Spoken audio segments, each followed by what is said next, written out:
మళ్ళీ అవే అనుమానాలు, అవే predictions. Japan బాబా వాంగా జోస్యం నిజమవుతుందా? ప్రపంచం నిజంగానే అంతమవుతుందా? ఇప్పుడు ఇవే ఆలోచనలు మళ్ళీ చాలా మందిని తెలుస్తున్నాయి. ఎందుకంటే రష్యా జపాన్లో సునామీతో మళ్ళీ తెరపైకి బాబా వాంగా జోస్యం వచ్చింది. బాబా వాంగా జోస్యం నిజమేనంటూ సోషల్ మీడియాలో చర్చ జరుగుతుంది. 2011లో జపాన్లో భూకంపం వచ్చింది. కోవిడ్ మహమ్మారిపై జోస్యం చెప్పింది Baba Vanga. The future I సాలో జపాన్ ఫిలిప్పైన్స్ మధ్య సముద్ర గర్భ కింద పగుళ్ళు వస్తాయంటూ కూడా ప్రెడిక్షన్ చేసింది. దానివల్లే తోహుకు భూకంపం కంటే 3 రెట్లు ఎక్కువగా అలలు తీరానికి ఎగిసి వస్తాయంటూ జోస్యం చెప్పింది. సో బాబా వాంగా జోస్యం ప్రకారం సునామీ రావడంతో మళ్ళీ సర్వత్రా ఉత్కంఠ నెలకొంది. జూలై 5న యుగాంతం రాబోతుందంటూ ప్రెడిక్షన్ ఇచ్చినప్పటికీ కూడా బాబా వాంగా జోస్యం ప్రకారం ప్రపంచవ్యాప్తంగా ఏం జరుగుతుందోననే ఉత్కంఠ రేగింది. ఎలాంటి సంఘటన జరగకపోవడంతో ఊపిరి పీల్చుకున్నారు ప్రజలు. అయితే ఇప్పుడు భూకంపం, సునామీతో మళ్ళీ టెన్షన్ మొదలైంది. బాబా వాంగా జోస్యం నిజమయ్యే అవకాశాలు ఉన్నాయంటూ చర్చ జరుగుతోంది. మొత్తం మీద ఈ సునామీ, ఈ భూకంపాలతో ఒకసారిగా ఆమె చెప్పిన అంశాలతో పోల్చుకుంటూ ప్రస్తుతం సోషల్ మీడియాలో ఒక చర్చ అయితే సాగుతోంది. రష్యా కంచట్కా ద్వీప తీరానికి సమీపంలో భారీ భూకంపం సంబంధించిన సంగతి తెలిసిందే. ఈ ప్రకంపనలతో సునామీ హెచ్చరికలు కూడా జారీ చేశారు. సో రష్యా, జపాన్తో పాటు మరికొన్ని దేశాలకు సునామీ హెచ్చరికలు ఉన్నాయి. దీంతో ఇక ఈ నేపథ్యంలో ఒకసారిగా ఈ ప్రకంపనలతో సునామీ అలలు జపాన్ ఉత్తర ద్వీపం హొక్కైడో అలాగే రష్యా కురిల్ ద్వీపాలను తాకాయి. ఈ సహజ విపత్తుకు సంబంధించిన అంశాలు సోషల్ మీడియాలో వైరల్ అవుతున్నాయి. జపాన్ బాబా వాంగా పేరుతో ప్రసిద్ధురాలైన రియో తత్సుకి జోస్యంలో ఈ సునామీ గురించి ప్రస్తావించారు. ద ఫ్యూచర్ ఐసా అంటే నేను దర్శించిన భవిష్యత్తు పేరుతో ఆమె రాసిన పుస్తకంలో ఈ మేరకు ఎప్పుడో హెచ్చరించారంటూ భవిష్యవాణి మరొకసారి గుర్తు చేసుకుంటున్నారు. సో మొత్తం మీద ఆమె చెప్పిన జోస్యం ఇప్పుడు నిజమవుతుందంటూ కొంతమంది మళ్ళీ చర్చకు లేవనెత్తున్నారు. జపాన్ కొత్త బాబా వాంగా పేరొందిన రియో తత్సుకి 1999లో ప్రచురించిన తన మాంగా పుస్తకం ది ఫ్యూచర్ ఐ సాలో ఒక విశేష జోస్యం చెప్పింది. ఆమె భవిష్యవాణి ప్రకారం 2025 జూలై 5న జపాన్ దక్షిణ సముద్రాలు మరిగిపోతాయంటూ పేర్కొన్నారు. అయితే ఆ సమయంలో ఎలాంటి భూకంపం రాలేదు. కానీ అదే నెలలో 8.7 తీవ్రతతో వచ్చిన భూకంపం ఆపై సునామీ సంభవించింది. ఆమె చెప్పిన హెచ్చరిక సమయాన్ని గుర్తు చేసింది. దాని తర్వాత ఇప్పుడు తాజాగా బుధవారం రోజు ఉదయం 8.7 తీవ్రత గల భూకంపం రష్యా కంచట్కా ద్వీపకల్ప తీరంలో వచ్చింది. ఆ తర్వాత అమెరికా జియోలాజికల్ సర్వే దీనిని 8.8 మ్యాగ్నిట్యూడ్గా సవరించింది. ఇది ఆ ప్రాంతంలో 1952 తర్వాత వచ్చిన అతిపెద్ద భూకంపంగా రికార్డైంది. ఈ ప్రకంపనల కారణంగా సముద్రంలో ఏర్పడిన అలలు జపాన్, హొక్కైడో, రష్యా కురిల్ ద్వీపాలనైతే పూర్తిగా దూసుకెళ్లిన పరిస్థితి కనబడుతుంది. సో రియో తత్సుకి అలియాస్ బాబా మాంగా చెప్పిన పుస్తకంలో పలు జోస్యాలు అయితే గతంలో నిజమయ్యాయి. అందులో ప్రిన్సెస్ డయానా మరణిస్తుందని, గాయకుడు ఫ్రెడీ మర్క్యూరీ మరణిస్తారని, 2020 దశకంలో కోవిడ్ లాంటి మహమ్మారి వ్యాపిస్తుందంటూ ఆమె చెప్పిన అంశాలు నిజమయ్యాయి. అలాగే ఇప్పుడు జరిగిన రష్యా భూకంపం, జపాన్ తీరాలను తాకిన సునామీతో ఒకసారిగా ఆమె పేరు మళ్ళీ చర్చల్లోకి వచ్చింది. జూలై 5న కాకపోయినా జూలై నెలలోనే సంభవించిన విపత్తు భవిష్యవాణి నిజం చేసిందన్న చర్చ సోషల్ మీడియాలో నడుస్తోంది. సో మొత్తం మీద ఆమె చెప్పిన జోస్యం ఇప్పుడు ఒక్కసారిగా మళ్ళీ తెరపైకి రావడంతో నిజంగా ఆమె చెప్పిన అంశాలన్నీ కూడా ఇప్పుడు మళ్ళీ భయాందోళనకు గురి చేస్తున్నాయి. గతంలోనే ఆమె చెప్పారు 2025లో పెను యుద్ధాలు వస్తాయన్నారు. అనుకున్నట్టుగానే ఇజ్రాయెల్ ఇరాన్ వార్ వచ్చింది. అలాగే ఇజ్రాయెల్ గాజా వార్ కొనసాగుతుంది. ఉక్రెయిన్ రష్యా వార్ కంటిన్యూ అవుతుంది. మరోవైపు 2025లోనే మన ఇండియా పాకిస్తాన్ సంబంధించినటువంటి వార్ కూడా కొనసాగింది. అలాగే ఇటు థాయిలాండ్, కంబోడియా మధ్య యుద్ధం కూడా జరిగింది. సో మొత్తం మీద కొన్ని అంశాలు కొంతవరకు గుర్తు చేసుకుంటున్నారు. ఇక ప్రపంచవ్యాప్తంగా బాబా వాంగాగా గుర్తింపు పొందిన వాంజలియా పాండేవా గుస్టెరోవా అనే బల్గేరియా ఆధ్యాత్మికవేత్త గురించి దాదాపు చాలామందికి తెలుసు. ఆమె చెప్పే జోస్యాలు నిజమవుతాయనే భావన ఇందుకు కారణంగా ఉంది. మరికొన్ని రోజుల్లోనే ఆరంభమవనున్న నూతన సంవత్సరానికి సంబంధించి అప్పుడు 2024లో ఆమె చెప్పిన జోస్యాలు ఇప్పుడు అంటే అప్పుడు మరికొన్ని రోజుల్లో ఆరంభమైన నూతన సంవత్సరం అంటూ 2024 చెప్పిన అంశాలు ఇప్పుడు ఈ 25లో నిజమైనట్టుగా కూడా చెప్తున్నారు. సో ఆ రకంగా పశ్చిమ దేశాలు యుద్ధం వస్తుందని ఆమె అంచనా వేశారు. సిరియా యుద్ధం తర్వాత పశ్చిమాసియాలో యుద్ధం జరిగింది. ఇట్లా చాలా అంశాలు అయితే ఉన్నాయి.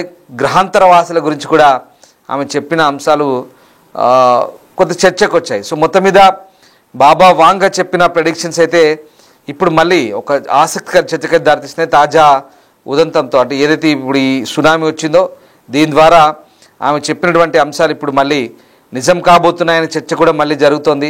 బల్గేరియాకు చెందిన ఈ అంధ ఆధ్యాత్మికవేత్త మరొకసారి వెలుగులోకి వచ్చారు. ఆమె అంచనాలు ఒక రకమైనటువంటి కొన్ని భయాలను నిజం చేస్తున్న పరిస్థితి కనబడుతుంది. సో ఆమె ఈ 9/11 దాడులు, యువరాణి డయానా మరణము, అలాగే ఈ తర్వాత ఒక నల్ల జాతీయుడు అమెరికాకు అధ్యక్షుడు అవుతారంటూ బరాక్ ఒబామా గురించి చేసిన వ్యాఖ్యలు, తర్వాత కొన్ని కోవిడ్ మహమ్మారి లాంటి అంశాలు చాలా ఖచ్చితంగా రుజువయ్యాయంటూ కొంతమంది వాదిస్తుంటే అసలు ఆమె చెప్పిన వాటికి నిజంగా ఏది ప్రామాణికం కాదు, అవ్వచ్చు అవ్వకపోవచ్చు, దానికి ఖచ్చితమైనటువంటి సైద్ధాంతిక నిర్ధారణ లేదు అంటూ మరికొంతమంది చెప్పడం. సో రకరకాల కామెంట్లు అయితే వస్తున్నాయి. నిజంగా బాబా వాంగ్గా చెప్పింది ఎంతవరకు నిజం, మీరు నమ్ముతున్నారా? ఇలాంటి అంశాలు పట్ల ప్రపంచవ్యాప్తంగా ఒక ఆసక్తికర చర్చ అయితే సాగుతుంది. మరి మీరేమనుకుంటున్నారు ఒకసారి కామెంట్ చేయండి. వాస్తవానికి బాబా వాంగా బల్గేరియాకు చెందిన ఒక ప్రసిద్ధ ఆమె జ్యోతిష శాస్త్రవేత్తగా ఆమెకు పేరుంది. సో ఆమె చెప్తున్న అంశాలు నిజంగా ఎంతవరకు కరెక్ట్ అనుకుంటున్నారు? ఆమె చెప్తున్న అంశాల పరంగా ప్రస్తుతం జరుగుతున్న అంశాలకు ముడిపెడితే కనుక ఈ అంశాలన్నీ నిజమేనా, ఎంతవరకు కరెక్ట్ అనేది మీరేమనుకుంటున్నారు కూడా కామెంట్ చేయండి. నిజంగా భారీ భూకంపం, సునామీతో ఇప్పుడు వణికిపోతున్న పరిస్థితిలో ఆమె చెప్పిన అంశాలన్నీ కూడా నిజమవుతున్నాయంటూ మళ్ళీ ఒక ఆసక్తికర చర్చ అయితే సాగుతోంది. రష్యాలో సంభవించిన ఈ భూకంపం, సునామీ తర్వాత ఆమె అంచనాల గురించి చర్చ జరుగుతోంది. కొంతమంది అయితే ఆమె అంచనాలు నిజమే అని చెప్తున్నారు, మరి కొంతమంది కొట్టిపారేస్తున్న పరిస్థితి కనబడుతోంది. సో ఆ రకంగా ప్రస్తుతం ఈ జపాన్ ఉత్తర ద్వీపం హొక్కైడోలో రష్యాలోని కురిల్ దీవులపై ఈ సునామీ అలలు అయితే వచ్చాయి. నిజంగానే సునామీ వచ్చింది, అక్కడ అలలు విరిచిపడ్డాయి. దానికి సంబంధించిన దృశ్యాలు కూడా ప్రస్తుతం మనం చూస్తున్నాం మరో బాక్స్లో. సో ఇవన్నీ కూడా ఈ రియో తుత్సుకి చెప్పిన జోస్యం నిజమైందంటూ కూడా ప్రస్తుతం మళ్ళీ సోషల్ మీడియాను హోరెత్తిస్తున్నారు. ద ఫ్యూచర్ ఐసా అంటే నేను చూసిన భవిష్యత్తు అంటే ఆమె రాసిన, స్వయంగా ఆమె చేతిరాత్తో రాసిన పుస్తకం ఏదైతే ఉందో ఇప్పుడు నిజంగా నిజమవుతుందంటూ కొన్ని ఆసక్తికర చర్చలు అయితే సాగుతున్న నేపథ్యంలో ప్రస్తుతం ఈ అంశానికైతే మళ్ళీ ఒక ప్రాధాన్యత సంతరించుకుంది. సో మీరు ఈ అంశాలపై మీరు స్పందించవచ్చు, మీ అభిప్రాయాన్ని కూడా చెప్పొచ్చు, మీరేమనుకుంటున్నారో కూడా కామెంట్ చేయొచ్చు. వాస్తవానికి గతంలోనే జూలై 5న ఇది పెద్ద చర్చ జరిగింది. జూలై 5న పెద్ద డిజాస్టర్ రాబోతుంది, ఆ రోజు ఏదో జరగబోతున్నట్టు ఒక ఆసక్తికర చర్చ అయితే సాగింది. తర్వాత ఇప్పుడు మళ్ళీ ఈమె ఈరోజు సునామీ వచ్చిన తర్వాత మళ్ళీ ఈమె పేరు మళ్ళీ మారుమోగుతోంది. వాస్తవానికి ఆమె చెప్పిన అంశాలన్నీ కూడా చాలా వరకు నిజమవుతుండడంతో చాలా వరకు ఈమె చెప్పిన అంశాల గురించి ఇప్పుడు చర్చ అయితే సాగుతుంది. ముఖ్యంగా అయితే ఈమె చెప్పిన అంశాల గురించి రకరకాల భిన్న వాదనలు వస్తున్నాయి. కొంతమంది మాత్రం ఖచ్చితంగా అంచనా వేయలేమంటూ నిపుణులు కొట్టిపారేస్తున్నారు. శాస్త్రీయంగా అది నిజం కాదు, ఇవన్నీ కూడా ప్రూవెన్ కాదు, ఇవన్నీ కూడా అశాస్త్రీయం అంటూ కొందరు మంది కొట్టిపారేస్తున్నారు. జపాన్ అధికారులు కూడా ఆమె అంచనాలు సరైనవి కావు, అవ్వచ్చు అవ్వకపోవచ్చు అంటూ అధికారులు కొట్టిపారేస్తున్నారు. ఈ పూర్తిగా ఆధారం లేనివి, ఎట్లాంటి శాస్త్రీయత లేదంటూ మరికొంతమంది కొట్టిపారేస్తున్నారు.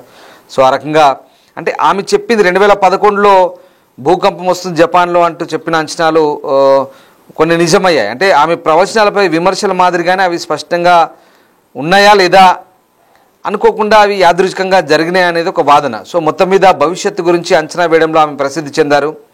సో ఆ రకంగా ఆమె ఇప్పుడు చెప్తున్నటువంటి అంశాలు, ఆ ప్రెడిక్షన్స్ ఏవైతే ఉన్నాయో ఎంతవరకు నిజం, ఎంతవరకు సాధ్యమైన పనులు అనేది మాత్రం ఇప్పుడు ఇంకా ఒక ఆసక్తికర చర్చ సాగుతుంది. మొత్తం మీద ఆమె చెప్పిన అంశాలతో ఇప్పుడు ముడిపెట్టి కొంతమంది సోషల్ మీడియాలో అయితే ఒక మళ్ళీ కొత్త చర్చకైతే లేపుతున్నారు. సో చూడాలి మరి ఆమె చెప్పిన అంశాలకి వీటికి ఎంత మాత్రం సంబంధం ఉంది. నిజంగా సునామీ ఆమె చెప్పిన మాదిరిగానే సునామీ వచ్చిందా, ఆమె చెప్తున్న మాదిరిగానే ఇప్పటివరకైతే ఈ ఘటనలన్నీ కూడా నిజమవుతున్నాయా, ఆ పరిణామాలన్నీ కూడా చోటు చేసుకుంటున్నాయా, మీరేమనుకుంటున్నారు కామెంట్ చేయండి.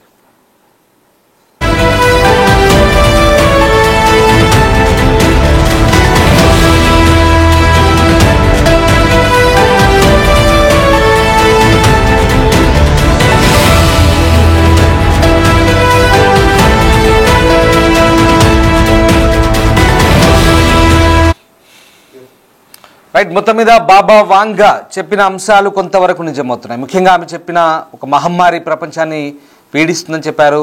కోవిడ్ వచ్చింది. అలాగే నల్ల జాతీయుడు అమెరికాకును ఏలుతాడన్నారు. బరాక్ ఒబామా అధ్యక్షుడు అయ్యారు. ప్రిన్స్ డయానా గురించి చెప్పారు, అది నిజమైంది. 2011లో జపాన్ భూకంపం గురించి చెప్పారు, అది నిజమైంది. దాని తర్వాత కొన్ని అంశాల వారిగా అంటే ఇవి యాదృచ్ఛికంగా జరుగుతున్నాయా, ఆమె చెప్పినవే నిజమవుతున్నాయా అనేది ఇప్పుడు ఒక చర్చ, ఒక ఆసక్తికర చర్చ. దీంట్లో ఎంతవరకు శాస్త్రీయత ఉంది, ఎంతవరకు ప్రూవెన్ అనేది మాత్రం అది మనం ఖచ్చితంగా చెప్పలేని పరిస్థితి. అది వాళ్ళ విచక్షణ బట్టి ఆధారపడి ఉంటుంది. చూసే వ్యూవర్స్ మీకు కూడా మేము అదే చెప్తున్నాం.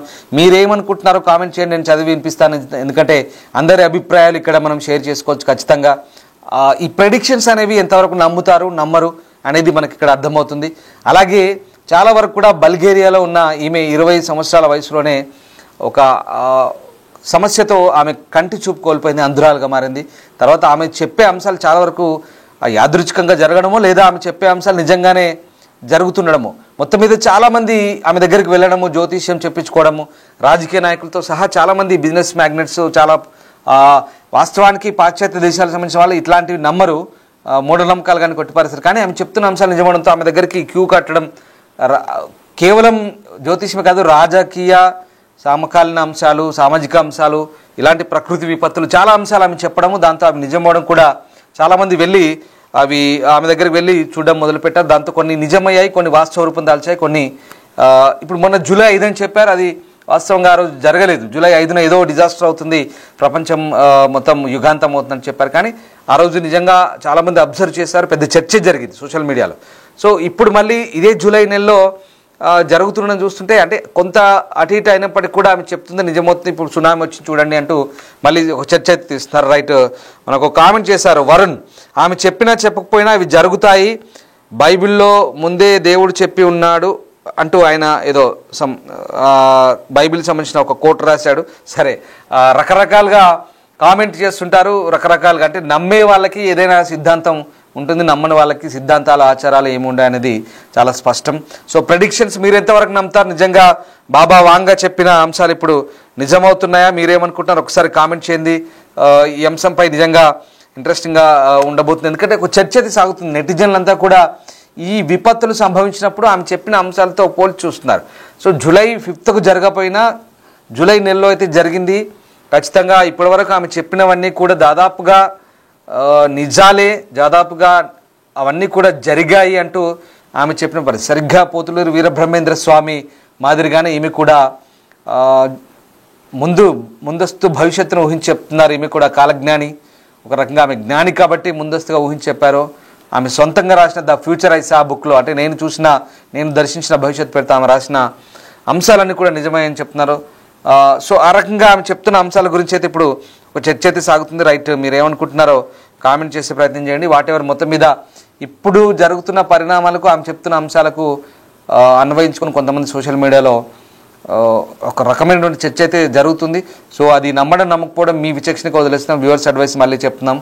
సో అది మిమ్మల్ని ఇలాంటి అంశాలు చెప్పడం ద్వారా వాస్తవిక రూపంలో సమాజంలో ఏం జరుగుతుందో మీకు మిమ్మల్ని అలర్ట్ చేయడమే మా ఉద్దేశం. సో ఏదేమైనా మీరు ఏమనుకుంటున్నారు? ఇలాంటి విపత్తులు సంభవించినప్పుడు, ఇలాంటి అంశాలు తెరపైకి వచ్చినప్పుడు ఇవి వాస్తవం అనుకుంటున్నారా లేదా యాదృచ్ఛికంగా జరుగుతున్నాయి అనుకుంటున్నారా? మీరేమనుకుంటున్నారు? కామెంట్ చేయండి. Thank you.